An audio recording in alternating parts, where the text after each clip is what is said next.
A Câmara dos Deputados votou na última semana vários projetos ligados à reforma política. Sobre o resultado dessas votações e as consequências disso para as próximas eleições, se essas decisões forem confirmadas pelo Senado e sancionadas depois, a gente conversa com o professor da Unesp, o Jefferson Goulart. Professor, muito obrigada por sua presença aqui no Unesp Notícias. É um prazer. Professor, os deputados votaram. Um dos temas mais importantes foram vários modelos de sistema eleitoral. E eles rejeitaram todos, não é? E um deles, que era muito defendido pelo presidente da casa, era o sistema distritão. O que significa esse distritão e qual, na sua visão, seria o melhor modelo? Há vários modelos de organização eleitoral no mundo. No Brasil, nós adotamos desde 1946 um modelo proporcional, através do qual os parlamentares, desde vereadores até deputados federais, são eleitos conforme a proporcionalidade que os partidos conquistam nas urnas.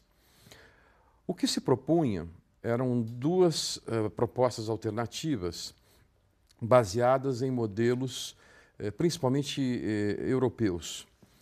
A primeira delas seria o chamado voto distrital misto, em que metade dos representantes parlamentares seriam eleitos por lista partidária e a outra metade em distritos através de votação majoritária. E a outra proposta alternativa, chamada de distritão, significava dividir a representação parlamentar desde a Câmara dos Deputados, passando pela Assembleia Legislativa até a Câmara dos Deputados, em distritos, através dos quais os parlamentares seriam eleitos por voto majoritário. Isso significa dividir o número de cadeiras por distritos e os candidatos dos partidos ou coligações seriam eleitos através de votação majoritária. Essa proposta também foi recusada e permaneceu o atual sistema proporcional. Na sua visão, foi bom que eles recusaram essas propostas ou tem um modelo que seja mais interessante para você, professor? Olha, a literatura e a experiência histórica ensinam que a democracia se faz com pluralidade e com diversidade de representação. Desse ponto de vista, não me parece que o problema principal do nosso sistema político, do nosso sistema eleitoral, seja o voto proporcional. Muito pelo contrário, porque ele tem a virtude de captar a vontade do eleitor de forma, pleonasticamente falando, proporcional. Cada partido ou coligação conquista um número de cadeiras e de mandatos que é correspondente à sua capilaridade social, à sua votação. A adoção de um sistema distrital ou distrital misto inverteria esse princípio e penalizaria as minorias, porque nós teríamos vereadores, deputados estaduais, deputados federais eleitos em distritos por voto majoritário, o que reforçaria uma tradição clientelista muito própria da nossa cultura política e comprometeria a própria diversidade da representação parlamentar. Eles votaram também, professor, um outro aspecto, e esse sim tem relação direta com esses problemas, esse escândalo que a gente vê na Petrobras, que é em relação ao financiamento das campanhas. O que eles votaram e o que muda em relação ao que existe hoje? Bem, o cidadão comum deve estar um pouco confuso, como ademais todos estamos, porque na terça-feira a Câmara rejeitou a proposta de emenda constitucional que asseguraria o financiamento privado de empresas nas eleições. Na quinta-feira, o presidente Eduardo Cunha, através de uma manobra regimental, submeteu essa proposta novamente à votação e ela foi vitoriosa. Essa manobra está sendo questionada, Essa manobra está sendo questionada por parlamentares de vários partidos e provavelmente o seu desfecho será no Supremo. Aliás, o Supremo Tribunal Federal também está em processo de julgamento, já com uma maioria afirmada, por 6 votos a 1, que proíbe o financiamento de empresas para as eleições. Esse processo foi paralisado porque o ministro Gilmar Mendes pediu vistas e há mais de um ano, sem nenhuma justificativa plausível, segura a votação dessa matéria no Supremo. Razão pela qual o presidente da Câmara, Eduardo Cunha, articulou uma emenda constitucional de forma a criar um fato político e um constrangimento legal à decisão que o Supremo já afirmou, embora não tenha sancionado. E nós estamos diante de uma situação absolutamente confusa, porque 2 dias antes a matéria é rejeitada e 2 dias depois a matéria é aprovada. Simultaneamente, o Supremo vem julgando, já afirmou a maioria, e nós teremos nos próximos meses uma confusão política e institucional que demorará algum tempo para ser dirimida. Eu ouvi argumentos de alguns parlamentares contrários ao financiamento público de campanha, dizendo que o povo não suportaria destinar recursos públicos para financiar campanhas.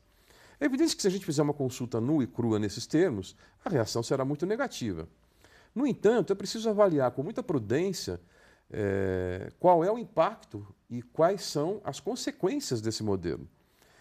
Está muito evidente que as práticas de corrupção estão muito fortemente articuladas a essa tradição e a essa prática de financiamento das campanhas, cuja contrapartida é exigida no momento posterior às eleições. Desse ponto de vista, eu diria que evitar o financiamento de empresas seria muito positivo para a democracia brasileira. Professor, um outro aspecto que foi votado também foi o fim da reeleição para cargos no Executivo. Bem, essa é outra matéria bastante polêmica e que também confunde o eleitor. É preciso lembrar que nós temos 2 décadas, mais ou menos, 2 décadas, nem 2 décadas completadas de vigência do Instituto da Reeleição, e que foi aprovada num momento que alterou as regras do jogo em pleno funcionamento. Ocorre que os grupos políticos que antes eram maioria se tornaram minoria, perderam as eleições. E hoje tem uma posição contrária à reeleição. Eu assisti a uma entrevista na última sexta-feira do presidente do Senado, Renan Calheiros, em que ele afirmava que havia um sentimento no Senado majoritário contrário à manutenção da reeleição. Coincidentemente, o comentário do jornalista que conduzia a matéria lembrava que a reeleição foi aprovada justamente quando Renan Calheiros era ministro da Justiça, num processo, inclusive, cercado de denúncias de corrupção, de compra de votos, para que o presidente Fernando Henrique Cardoso pudesse ser candidato à reeleição nos anos 90. Com relação ao mérito, eu tenho dúvidas se a instituição da reeleição deva ser categoricamente rechaçada e impedir que o eleitor faça um juízo sobre os governantes. Claro que nós não podemos ignorar que quem está no poder tem melhores condições, mais acesso a recursos, mais visibilidade para continuar no poder. Desse ponto de vista, para a rotatividade do exercício do poder, isso não seria muito bom. Mas, ao mesmo tempo, priva o eleitor dessa escolha. E a escolha tem que ser soberanamente sempre do eleitor. O fato é o seguinte: qualquer que seja a mudança, sobretudo essas de maior envergadura, financiamento público, reeleição, seria muito positivo que nós tivéssemos instrumentos de submeter as votações consolidadas do Congresso à sociedade brasileira, através de um referendo ou de um plebiscito, que pudesse mobilizar e gerar um debate público para se conformar um juízo majoritário sobre qual é a vontade da sociedade brasileira. Para a gente concluir, professor, tudo isso que foi votado ainda tem um longo processo para ser percorrido, não passa a valer imediatamente, né?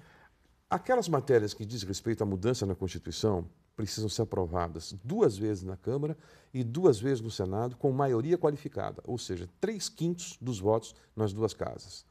Portanto, esse é um processo moroso, difícil e muito complexo. Agora, eu queria chamar a atenção do seguinte fato, independente de qual é a matéria a ser votada. Qualquer mudança no sistema político, no sistema eleitoral, tem que levar em conta se ela melhora ou não melhora a democracia, se ela aproxima o governante do governado, se ela evita ou coíbe a corrupção, se ela consagra a soberania e a vontade popular. Desse ponto de vista é que as questões que estão sendo discutidas e votadas precisam ser entendidas e acompanhadas pela população. Tá certo, professor. Muito obrigada por participar aqui do Unesp Notícias. Foi um prazer.